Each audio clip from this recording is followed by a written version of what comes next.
that project, Sylvester Kasuku, to discuss the project and the progress so far achieved. Karibu Bwana Kasuku. Thank you very much. Yes, first of all, let's start with the headlines. The launch was to be done this week.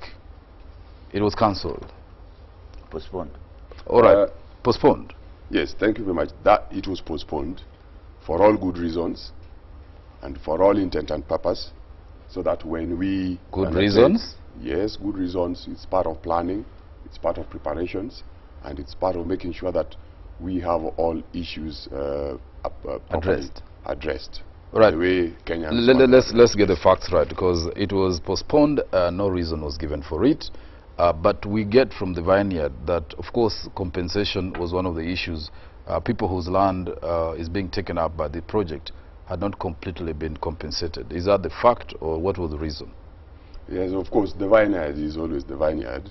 And it is true that issues of compensation are being handled, and they are being handled very competently, because we know the competent authority in government that is charged with the responsibility of handling matters of land is indeed the ministry in charge of lands, and they are doing that very competently. And I want to put it for record, yes, that a lot of infrastructure projects usually take very long to prepare because of land compensation issues. Yes. I just want to give you very quick examples.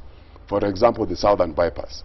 You might not be aware that it took even much longer than the time that was taken to prepare Lapsset project to date to clear with the land compensation issues. They usually take very long, only that they are never debated in studios, and perhaps the information is never shared until a project is ready for groundbreaking. Yeah. One very unique thing about Lapsset is that these processes have been undertaken very quickly so that we can change the manner. But wait a minute, Kasuku, wait a minute. The compensation, very fast. Why is the compensation taking long? I mean, we have seen the standard gauge railway, which is a younger brother to the Lapsset.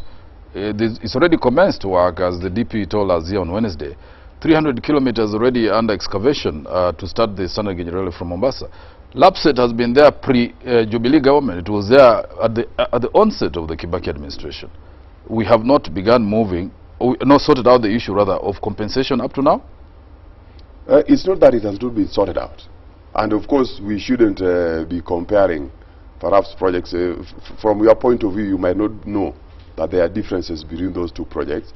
The standard gauge railway might have been having an existing alignment in a number of areas, and requiring realignment in some of the areas where we are undertaking compensation. And you might also not be aware that as we were preparing Lapsset, we were at the same time also preparing the standard gauge railway. I was then the Secretary for Infrastructure and Government. Of course, these were squarely under my docket. So I do know very well that we have taken time to prepare these projects. But coming very back quite speedy to Lapsset, yes, you are aware that what is taking place today has not really been taking place for a very long time. That is with regard to land compensation. Yes. And land compensation is something that you don't just wake up one day and you start paying people, particularly when public money is involved. And you do know that in this country, there are instances where individuals have also lost money when you have paid the wrong people. So you wouldn't tell the government that you ought to have paid day one, because you have to undertake a due diligence. You must undertake a process that allows us not to come back to this studio to be grilled that why did you pay for new people. Granted. So, yes. The dispute here is that the county government has a list of new people, or people who are supposed to be compensated for land, and at how much. The government was proceeding to pay some people who allegedly own that land at a different rate. The dispute is about the amounts. What are the facts? How much are people being compensated? If you have those facts, if you don't have, it's fine.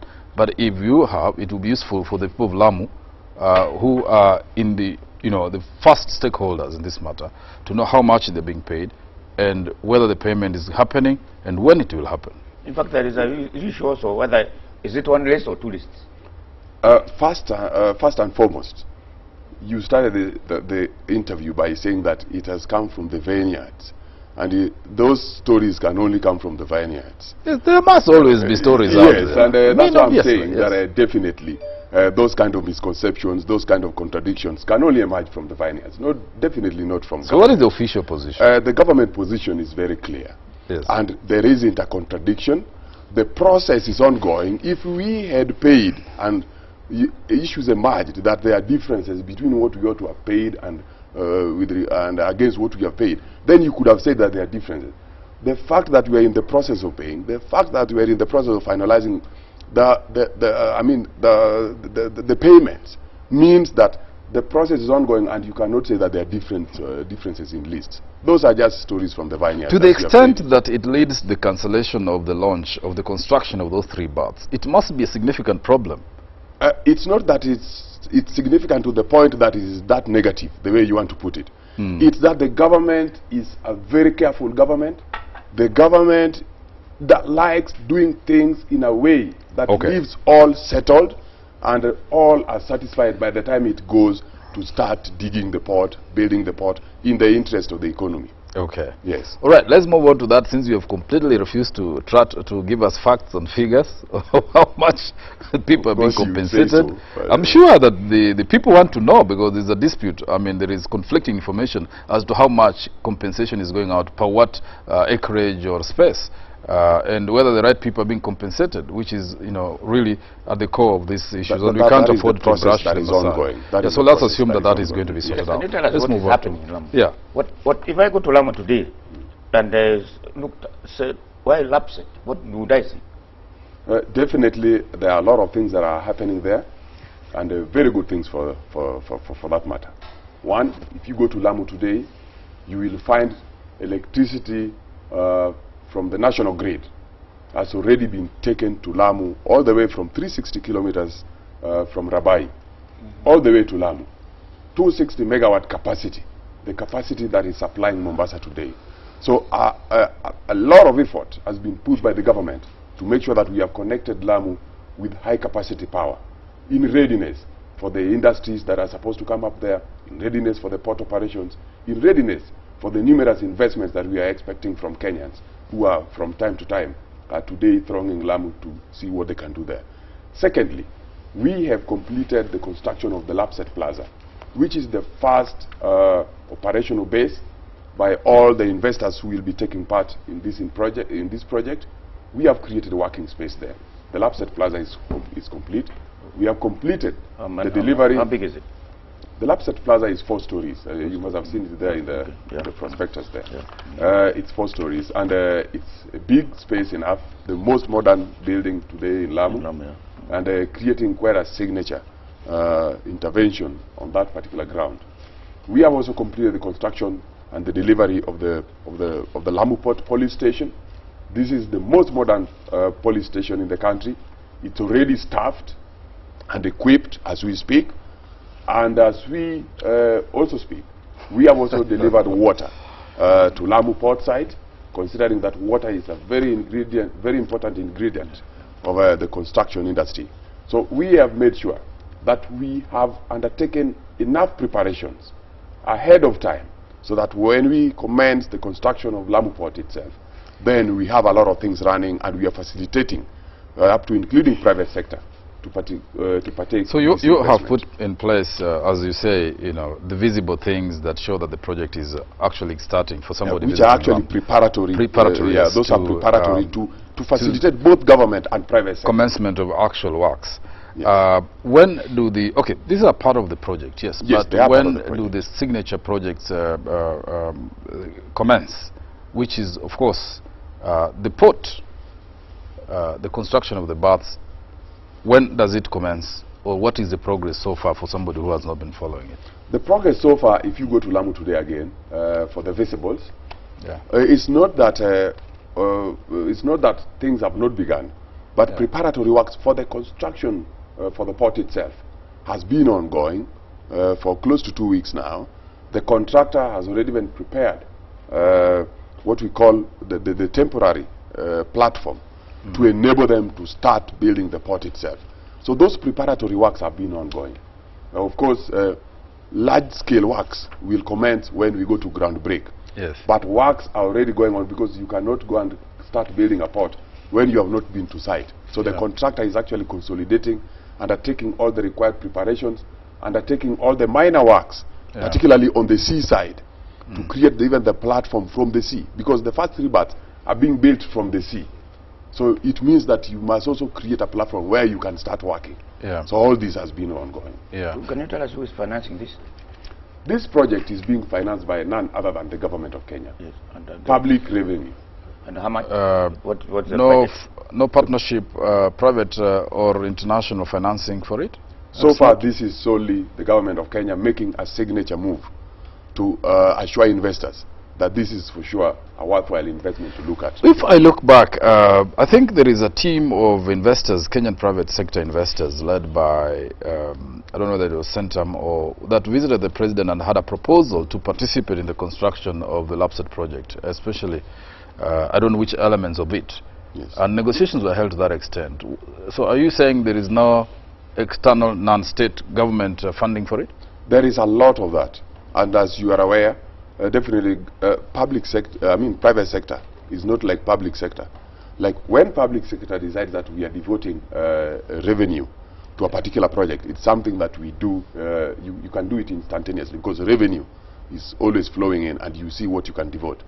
Private sector has to seek for funding. When they package a proposal, it means they have to go through quite a rigorous and vigorous process to be able to get those fundings, including guarantees, among many other things. What happened is that, and what continues to happen is that, as we continue to progress the phase that is being championed by government, which is actually the key trigger to what all the private sector are doing, a lot of other private sector are also preparing to partake in this investment, because there is a balance of 29 berths. What we are doing is that we are constructing the first 3 berths. The remaining 29 berths is ideally an investment for private sector to undertake. What they are doing today, as we are talking, they are undertaking their studies, they are undertaking their evaluation mechanisms, they are undertaking the consolidation of partnerships that they need from other private sector, both within the country and from outside the country. They are undertaking the consolidation of financial support that they need going forward. And all this will be facilitated through a transaction advisory that the government is processing. So it's not that private sector has stopped, and it's not that whatever proposal, conceptual proposal, to be very precise, that was perhaps shared by government, it's not that it is lost. So all that is apart from being progressed by the same private sector. Yes, as we speak. Apart from the berths, the 29 that you're talking about, what are the other private sector partnerships that are going to be key on this project, especially at the port itself? What kind of investments are being left to the private sector to take up? Yes. The first, which is quite visible, which you do know very well, includes the coal plant, the 1,000 megawatt coal plant that is already awarded. This is still part of the special economic zone and the industrial zone of Lamu Port. So it's not that it's something which is separate. That's also ongoing, and we are aware that it was already awarded, and they are soon going to start construction works. There are issues about awarding that award. Yes. These issues in the media, but it has been even in fact, it's interesting. Let's not talk about it. If it is a court matter, then let's leave it there. This project, you know, it's sad because it's already introduced controversy and allegations of impropriety on the award of that tender. You know what flew around? Accusations of this tender having gone out improperly. I think that issue has been addressed by the tendering ministry, that's the Ministry of Energy, and as we speak, as you rightly put it, that the matter is in court, being determined by court. What we would really like to do as a mature society. What transpired? Just give me time also to speak. You have asked a question. But we need answers. Yes, that's part of the process that I'm engaging in. Yes, I think for purposes of making sure that we give all sides the opportunity to be heard. That's right. The same way the media is being heard through through such studios. The government also needs to be given time to be heard in court. And for the truth to come out, because the judges will give out the truth. But the fact of the matter being in court does not bar us from putting the facts on the table. What has gone to court, in fact, which is that a tender was given out after bids were submitted. Yes, Makali, this is the kind of freedom that has been guaranteed by the new constitution. Yes, yes. And, this and we must freedom, ventilate these issues. Yes, the court has its opinion to give and verdict to give. Yes, Makali, but the facts of what transpired ought to be known. Yes. Which is that a tender was awarded to a consortium, and another consortium has gone to protest against that award because the winners of that award were not, in fact, in the initial tendering process. All right? Makali, that might be and from their claims, it might from the not from vineyard. Those are details actually which are before court. Let them emerge from the court. Let them emerge from the court. And that there have been attempts to tamper with the award of that tender. Which, you see, these issues are raised because obviously they'll affect the implementation of that project. Let that also come out from the court, because actually the court might be the better arbiter. Yes, yes. You might actually be the worst arbiter. I'm not passing judgment. Yes. I'm putting the facts which have come out of the bids. Can we go to another issue? Yes. Apart from the baths and the port itself, yes, there's a construction of roads and railways. Correct. Tell us about that. Yes, as we speak, currently the government is undertaking the construction of 505 kilometers between Isiolo and Moyale. 300 kilometers of that is already completed. We are remaining with 200 kilometers. From where to where? It's 4 contracts. Yes. The first contract of 136 kilometers between Isiolo and Merele River is completed. Between Merele River and Marsabit, it's 29% complete. Between Marsabit and Turbi is 70% complete. And between Turbi and Moyale is 39% complete. So, giving you those aggregates, we are therefore saying that 300 kilometers, what has already been submitted by the contractors, for 300 kilometers completed. On the Ethiopian side, another 500 kilometers are being constructed between Moyale and Hawassa city, on the southern part of Moyale, in Oroma area. This particular section is also advancing very fast, and within 2 years, this 1,005 kilometers will have been completed. When are you connecting Isiolo and Lamu? Isiolo and Lamu, as we speak, design works are being undertaken with the support of the African Development Bank, all the way up to Nginyang. That is Lamu, Garissa, Isiolo, up to Nginyang. Design works are being undertaken, and that is about 860 kilometers. And who is financing? You said that African Development Bank and the government of Kenya. And then the section between Nakodok, at the border between Kenya and South Sudan. We are currently having the designs being completed. The designs are actually being submitted, the completed designs, together with the tender documents. And the government is already progressing this to construction stage, and discussions are being held with the development partners to syndicate financing for that particular section. And by mid-next year, you will be able to see a lot of advertisements calling on contractors. So next year is a lot of contracting that is going to be taking place for close to 800 kilometers. We have heard about standard gauge railway, which is being built from Mombasa to Nairobi. Yes. What about the railways connecting Lamu and Lapsset? Wonderful. Railway? That's a good question. The Lamu Railway, as we speak, the design works and feasibility studies are currently ongoing, and field work was just completed last weekend. It's just about 6 days since the team completed their field work, and as we speak, they've embarked on now what you call design works, as well as the analysis of the feasibility study, variables that they collected from the field. And we expect a report, a project report, that is going to determine how we proceed on this particular railway project by April next year. And we'll be able to share the contents. The government is very open, Mr. And Makali. the railway is supposed to come from Lamu to what geographical coverage? Yes, the railway is coming from Lamu, through Garissa, through Isiolo, and at Isiolo, there are 3 different directions that are being pursued. One, the direction to South Sudan, through Nakodok to Juba, and the other one to Ethiopia, through Moyale to Addis Ababa, and the other line comes back to Nairobi, so that we link with the existing line that we are also developing under the standard gauge railway. There is also proposed that you are going to have cities. Yes. One of them is Isiolo, Lamu, and Turkana. Yes. Where in Turkana? And exactly what kind of city? Is that where the Mafuta is? Yes, not very far from where the Mafuta is, but this is close to, part of it is the southern island and also on the mainland side. What is happening is that we are demystifying the urban primacy that is centered on Nairobi. Yeah. You are aware that Kenya is much bigger than Nairobi. And if everybody were to be referring to Nairobi as the only city in the country, then we would be doing the greatest justice under the new constitution.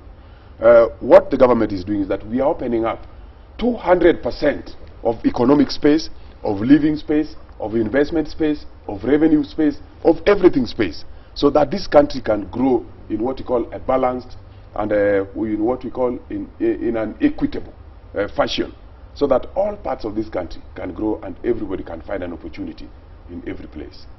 And that's why we are developing new cities. One in Lamu to be a city port, intertwined with a special economic zones, a resort city, as well as an international airport. You come to Isiolo, we'll also be developing a resort city that is also right at the heart, at the center of the country, which is also surrounded by over 5 national parks, whether you talk about the ones on the Meru side, on the Mount Kenya side, on the Laikipia side, among many other animal sanctuaries, conservancies, as well as ranches. All these are going to be new investment zones and the new, to create the new economy, what we are calling the new economy in Kenya. What's the program about the construction of the airport at Isiolo? The construction of the airport, we've already completed the construction of the runway, as you've seen from the draft prospectus. And as we speak, we are completing the construction of the terminal building. Roofing is ongoing, among many other finishing works. Yes. When you talk about constructing cities, yes, you know, cities are not just structures and buildings. Makali, we are the best school in this. Yes. Yes, so I'm just looking at, you know, you don't decide to put a city here. Yes. A city is an investment by people. Correct. Not a government structure. Correct. So what is going into setting up these cities you're talking about? Isiolo, you know, Lamu, of course that will be understood, Lamu, because it will be a commercial hub. Yes. Isiolo, because it's going to be, you know, a connecting point for all these infrastructure. So and activity, transport and logistics is always a conspiracy of junctions. Activity, yes, exactly. And activity will therefore emerge around there. Right. Turkana. Yes. But do you determine the size on the composition of a city, or it's a phenomenon that grows out of the activities that arise there? Yes, Mr. Makali, as we are all aware, today's construction industry is a science-based industry. It is not a matter of, it's not a by-heart issue, neither does it happen by accident.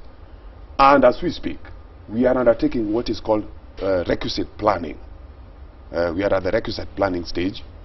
That planning stage dictates that first, we undertake what we call an assessment of the nuclear city, what we call the nuclear city, where we set land aside. And this even happened to Nairobi, among many other world cities, including London, that today has boroughs that themselves are almost mini cities. And as we speak, we are also aware that that particular initiation must begin with some kind of facilitation. What kind of facilitation are we talking about? You've seen that in Lamu, we have facilitated the establishment of an intermediate airport. We've just completed the refurbishment of the terminal building. We've just completed the lengthening of the runway. We've just completed the capacity enhancement of the aircraft apron.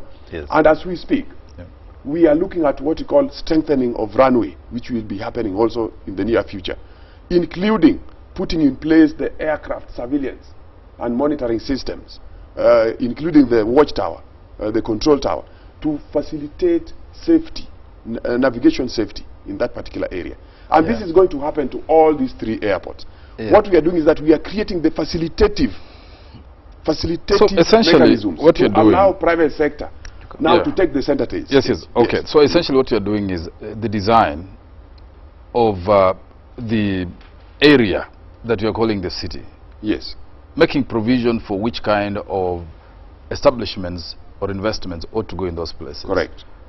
But the bigger job of creating the city is, of course, attracting the people to come and take up those opportunities and invest there, because you can't construct a city except by the people who will come to put the money That's there. right. So what effort is going into that invitation or attracting those people to come and set up the infrastructure, live there, and set up the components of a city?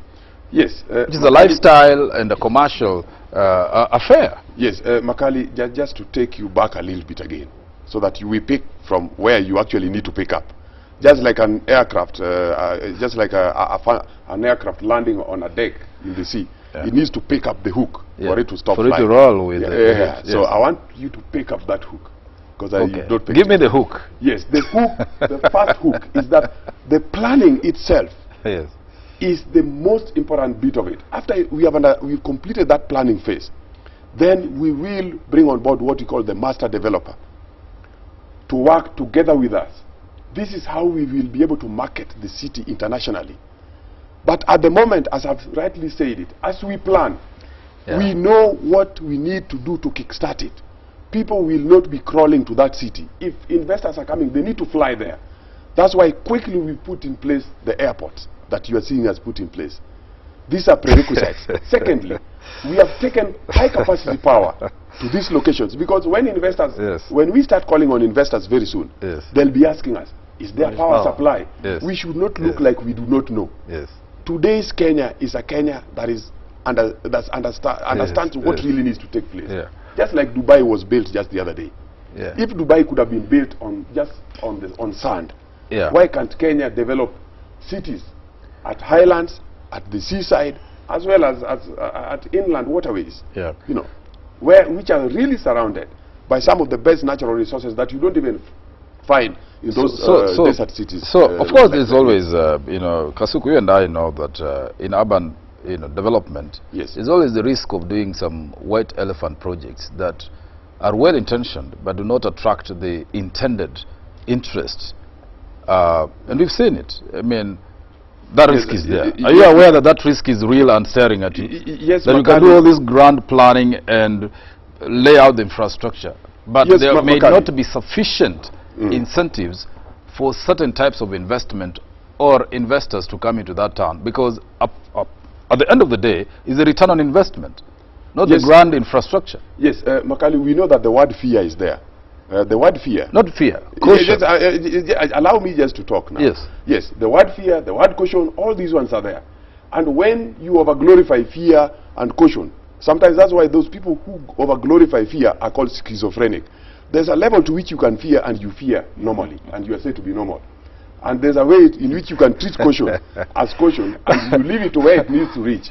But life is not about the fearful. Life is not about those who are afraid. Life is for the brave.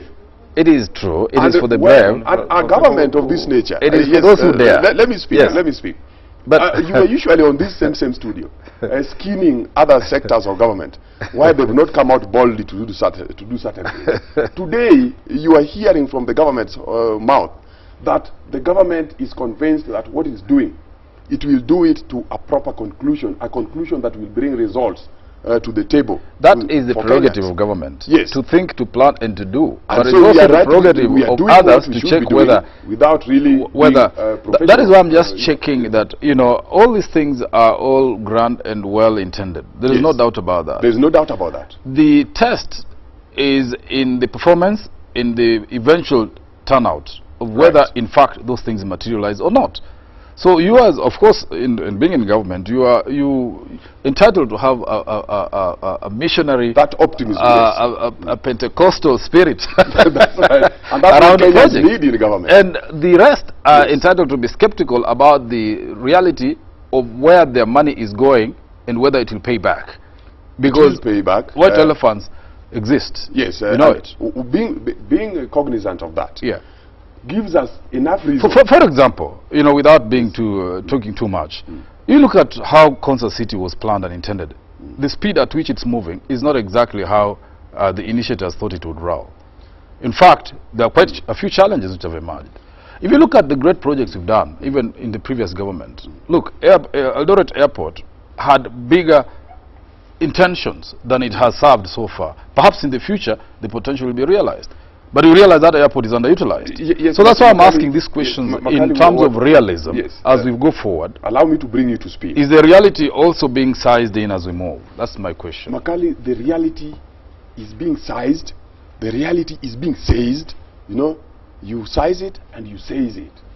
And we are cognizant of the fact that the regional economy is fast changing. And it is until you understand the dynamics that you will now join us on stage. And I want to give you just a quick brush of that changing dynamics. Just in the last few years, let me say precisely 2 to 3 years, the East African region of the continent has seen over 16 countries discovering oil and gas, with a number already moving to production stage. That in itself is a game changer for the entire continent. Why? Because we are moving into a new economic dispensation, a dispensation that is bringing more resources to the development table than has ever been seen on the continent itself. Secondly, Kenya itself has also moved to that in tandem with that new find. That Kenya has also joined the same league of countries. But one fact needs to be understood and needs to be strategized for. That is, Kenya is a hub within the region. How do we therefore maintain, sustain, and further that hub effect? It is by coming up with new strategies to harvest the resources that are going to start circling around. That is, to harvest the goodwill that is being shown in the international community that is quickly rushing into the East African region. That is just one aspect. The other aspect is that as we speak, we also know that the African continent is indeed the next global growth frontier. The nature of that global growth frontier therefore means that there must be key growth zones that have already been identified. And East Africa and Kenya are some of the areas that have been identified as the early growth zones of this particular aspect, scenario. So we have to quickly harness this. And that is why you are seeing us coming up with all these packages. They are not just coming out of the blues or from nowhere, but they are strategies to be able that we position Kenya. We position the Kenyan economy. We position the Kenyan investors. We position the Kenya as a country and its people to be able to take advantage of these resources. The proposal to build a city in Turkana, I don't know exactly where. Yes. Is because of oil. Not precisely because of oil, but oil is one of the key contributing factors. Well, what else apart from oil? There are a number of natural resources in that particular part of the country. Whether you talk about national parks, whether you talk about the human factor, like the origin of man, you know that the home of man, the real home of man, has been spoken by the archaeologists, is actually known to be in Turkana area. Those are key factors that are making us identify that location as a prime location to put up a city with a character. There is no other city that can be called the home of man in the entire globe. Newsweek has written a book about that, which was launched last week. Yes. And it's not very positive. It is not about pessimism of what we know and what is known globally, but some of the issues that we need to push as a group. It's not about Newsweek. Well, Newsweek can also write, and writing is also an art of trying to create competition. If somebody has come up with something that they need to compete with us about, it's about the environment. The environment itself, and the conservation of environment. Yes, I think you need to agree with me that everywhere you undertake a construction, you are definitely touching the environment, even if it's a desert. There is no way you can undertake any construction works, including the one for your home, yourself. It's called Tingira, isn't it? Yeah. Even if you just want to build a Tingira, you must be touching the environment. But it is the manner in which you touch that environment. It is the sensitivity with which you touch that environment that will determine how have you treated the environment. And we have put in place in this country proper environmental regulations, proper environmental laws, proper environmental monitoring and management mechanisms that are already in place. We have processes for approving development, and what we need to do is that oversight needs to be kept online all the time. This city, resort city, is planned inside Lake Turkana. Is it not? It's on the lake. We are calling it Elie city, resort city. Southern Island. Southern Island. That's just part of it. That's part of it. So how many cities? Okay, cities are there in Turkana. Yes. Let's put it that way. A city. Mombasa City, a part of it is on the island, a part Yes. of it is on the So mainland. this comes from New York the itself, whatever the to Apple the City. island Just itself. let me listen to me. Yes. New York City itself, there's a part of it that is on the island. Yes, yes. Yes, the Long Island included. Yes, yes. And then the other mainlands, including New Jersey, that Yeah. neighbors it. So we should never really be, you know, mystified by the fact that you can have a part of a city on an island. Yeah. Again, somebody now just let me get back to some feedback. Of course, you can be part of, you know, if you are involved in the Lapsset project in any way, or you know anything about it, and you have a question to ask, Sylvester Kasuku is the Director General, the CEO of that project, which is one of the turnkey projects that the government is undertaking. We need to address the other areas. And just some feedback. Of course, the number is on your screen, 2422, if you want to have a question or a contribution to make. The question to you is this. The Kenya government, somebody asked, advertised through the National Treasury that the Lamu project was a PPP priority project. Why are you using public money to do it? Especially on the baths, when private funds are there. And what is the message that you are passing to the private sector? Why should the private sector believe you or the National Treasury? Now, what you need to get very clearly is that when the government has come forward to announce that, it did not mean that the facilitation part of government was going to be abdicated. So the government is facilitating. The government is facilitating. And why is the government facilitating? Internationally, and I want to say it without contradiction, internationally, greenfield projects sometimes create a lot of cold feet in private sector, because sinking money upfront sometimes take longer to achieve what you call the gestation that is required in profits. Yes. Now, what we are doing as a government is to create the platform for private sector to start their investment operations. Even with the first 3 baths, what we are doing is just to put in place the baths themselves. However, equipping the baths and operating the baths is actually private sector. Right. And these will be announced through some sort of concessioning. So it's still private sector. What we are doing is that we have broken ground to give confidence to private sector to come and partake in this investment. Right, okay. Yes. So the rest of the 29 baths are actually going to be built and operated by private sector. And then the first 3 baths are going to be equipped and operated by private sector. So it's still a private sector operation. And in every private sector investment, there is facilitation that is usually sought from government. Well, you say the first 3 are going to be operated by private sector? Yes, yes, equipped and operated by private sector. There'll be concession for that doesn't seem to be what the chairman Mongatana told us, because KPA is going to manage those the port, right? Its management is different from operations. You need to separate the two. Let's separate the two. Yes. I don't see how KPA right now, the port KPA Mombasa is managed by KPA. It's not a private entity. When it has been built, the port still belongs to you. You still have oversight management over it. Right. Yes.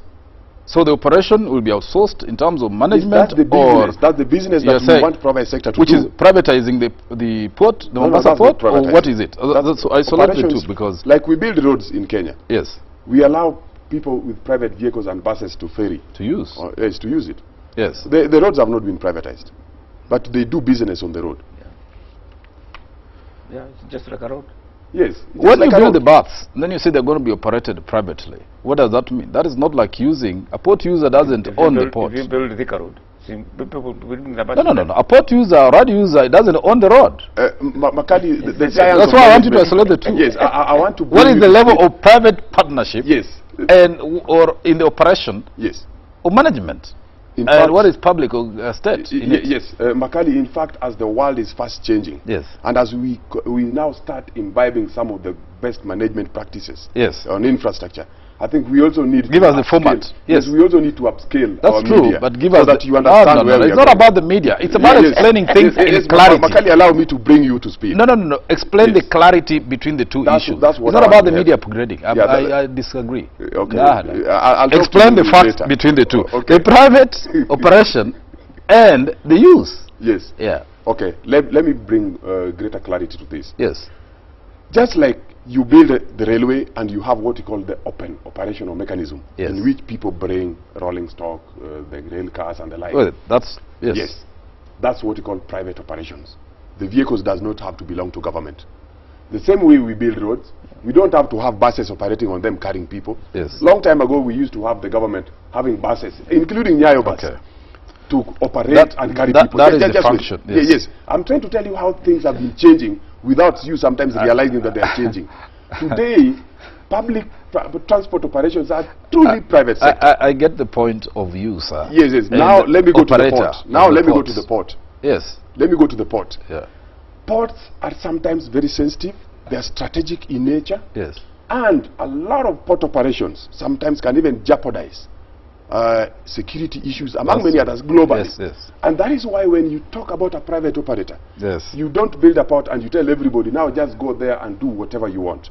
Yes. That's why you appoint somebody to whom you put performance standards that Yes. must be adhered to on Yes. how people bring goods there, how goods are managed with regard to making sure that national revenue is not lost, and making sure that goods get into the country. Those ones that need to leave the country. Yes. That's now why you recruit what you call a port operator.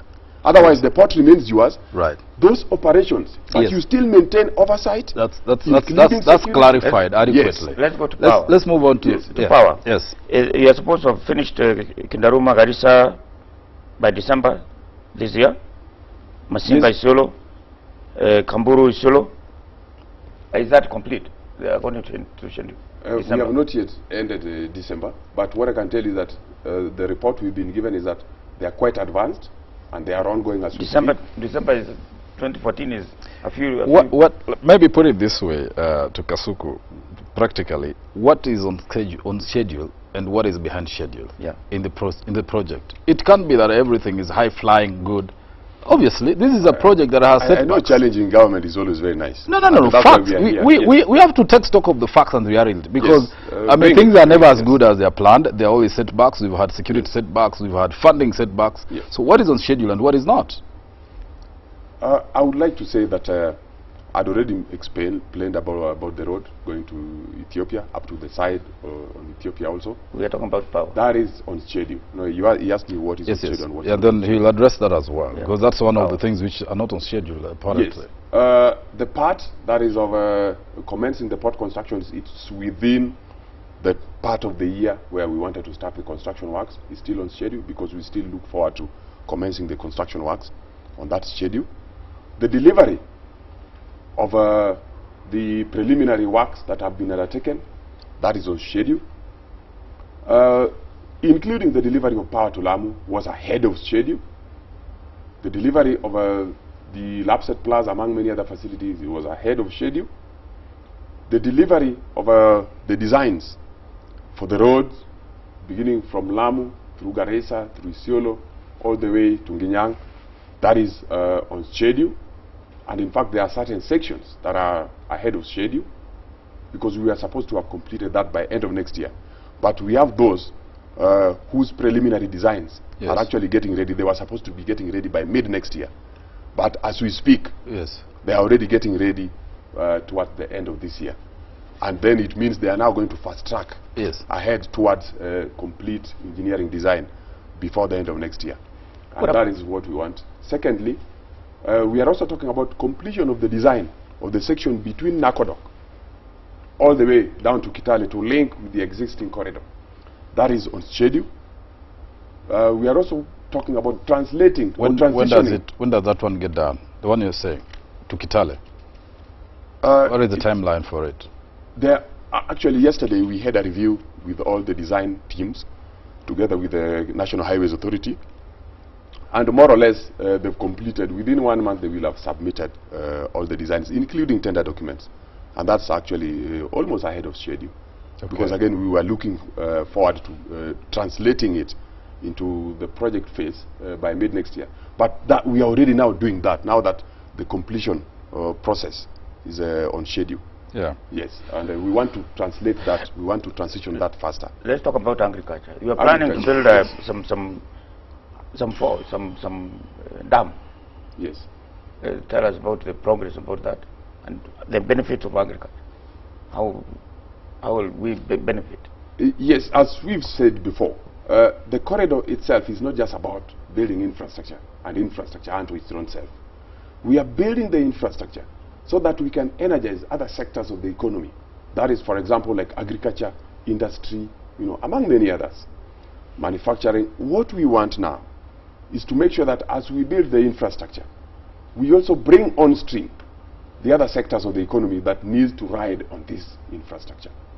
And we are already doing this ahead of time. As we speak today, yes, we have the livestock and fisheries teams in Naivasha preparing what is called the project document for industrializing and commercializing of the livestock and fisheries sectors.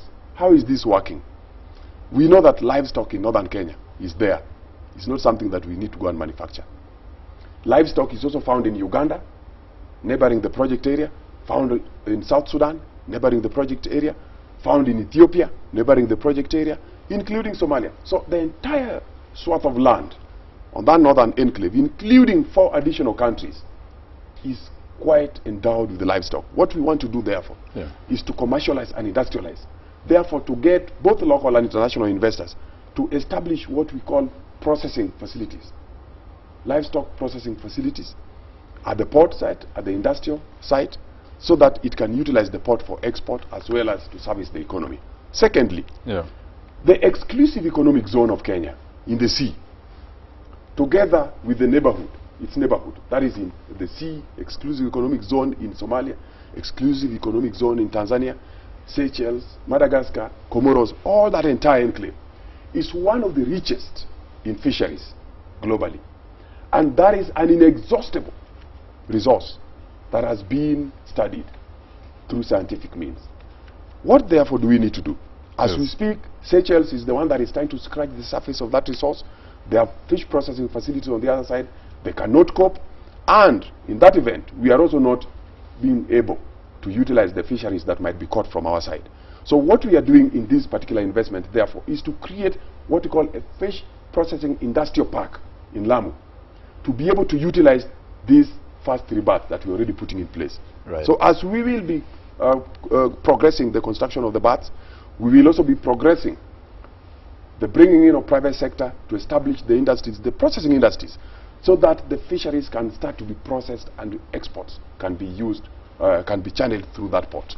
So we are first of all integrating the other productive sectors with the infrastructure that we are building. The same is happening to agriculture. We know that that particular corridor is where you find huge swaths of land that we can bring under agriculture. I know that a lot of people think that that part of the country is entirely desert. But it's until you go to Egypt and Israel where you have complete sand turned into arable land. So what we are saying is that ours is not that badly off. We only need to add a little bit of technology to train it up. We need spin-off, all other spin-off projects to feed or benefit from the main project, right? In due course. Yes. So that's why we are also bringing on stream. We've undertaken, let me just explain what Mutagi asked briefly. We've undertaken a study, and over 10 agricultural value chains, as you are rightly seeing there, Mutagi, have already been unveiled for purposes of private sector investment. And the areas have been identified where these investments, where these people, these investments can take place. And what we are therefore doing is that we are putting in place other mechanisms also to support this particular initiative. This therefore brings us to the High Grand Falls that you are talking about. The High Grand Falls, therefore, what is that going to be? Yes, which location? As we speak, the government has already undertaken the designs, the initial designs that are required, and as we speak, the government is already in the process of negotiating with some of the financiers or with some of the interested financiers to package investment opportunities to be financed for purposes of implementation going forward. Then how is High Grand Falls going to work? Or why is it so critical? We call it a critical success factor for purposes of translating the other sectors to come on stream in addition to infrastructure. It will be able to create the dam upstream to control flooding downstream, because we don't know the Tana area as a major flooding area, and we don't want to make it as a like it's a flooding festival every year. There's a point where this has to stop. The country is moving into a new economic dispensation. And it's better we also harness and manage resources like water. Instead of letting them turn into floods, we can turn them into man-made lakes so that we can release this water for irrigation when perhaps the rains go down. So that is how we are looking forward to translating that particular landmass into agriculture, among many other areas. The initial pipeline was based on a crude oil yes. Transportation from South Sudan and Uganda as well. Right. But Uganda is planning a refinery. Wonderful. In Uganda. Yes. Is this altering the plan of the initial pipeline? What I would like to say from the onset is that this is quite timely. This is quite applaudable. What I would like to say is that the crude oil pipeline, as was initially studied, envisaged transporting crude oil from South Sudan through Kenya's land to the port of Lamu. But the game has since changed. And now let me use part of your language. Things have changed.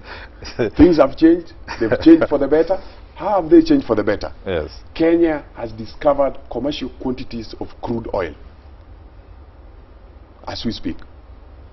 Uganda has already ascertained the commerciality of its crude oil finds, which is now beyond 3 billion barrels.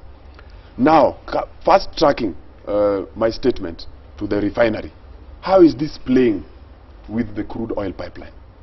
Uganda is envisaging putting in place a refinery of capacity of 60,000 barrels per day to process 60,000 barrels of oil per day. They are going to start with a capacity of 30,000 barrels per day for about 10 or so years. After that, then they will graduate to the next 60,000 so that it attains the 60,000 maximum threshold. What is the balance? Is there a balance of crude oil that needs to be pumped through the pipeline? Yes. What quantities? Yeah. Between 180, or let's say between 170 and 220,000 barrels per day. That in itself is a huge stock. Even if they just had 100,000 barrels of oil per day alone, that would sustain the construction of a pipeline and would bring a lot of benefits to the economy. So we already have a huge resource that is still a balance that will be pumped through the pipeline. Let me just finish. Now, in addition to that, Kenya has also consolidated its oil finds and it's continuing to unveil more finds. This will also be now pumped through the pipeline. The same applies to what South Sudan is continuing to unveil. And what South Sudan is producing today is not the only oil that will need to be pumped through the crude oil pipeline.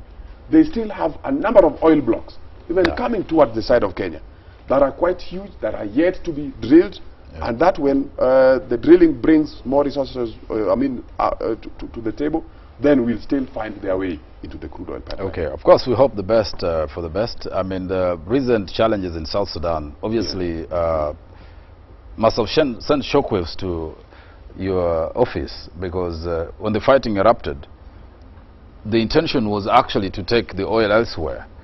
If the rebels took over, or if Kenya didn't do certain things, Sudan was threatening to get South Sudan was threatening out of Lapsset, isn't it? You know, Makali, your vineyards looks to be quite very wide. And if we would have sellers being produced from that vineyard, the whole economy all right, we'll leave it there.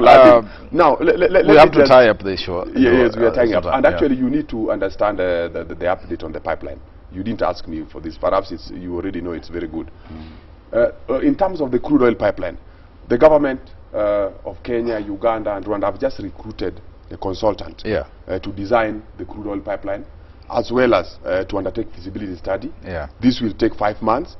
By April, May next year, we will be ready with fully packaged documents in which we will be able to announce an EPC tender on the 2nd and 3rd quarter of next year, so that we recruit a contractor and commence to construction stage. The first flow of oil is expected between 2017 and 2018.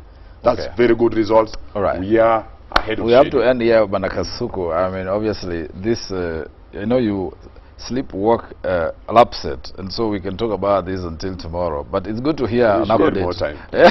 I know. I wish, obviously, we had more time to look at the progress so far on the Lapsset project, which is a major one. People are sending in questions asking about when does Konza City start the construction. Then they can ask Konza. I mean, I'm saying that's not part of it, but people to explain how Kenyans are going to benefit, how they can invest in Lapsset. Unfortunately, we don't have time to do that.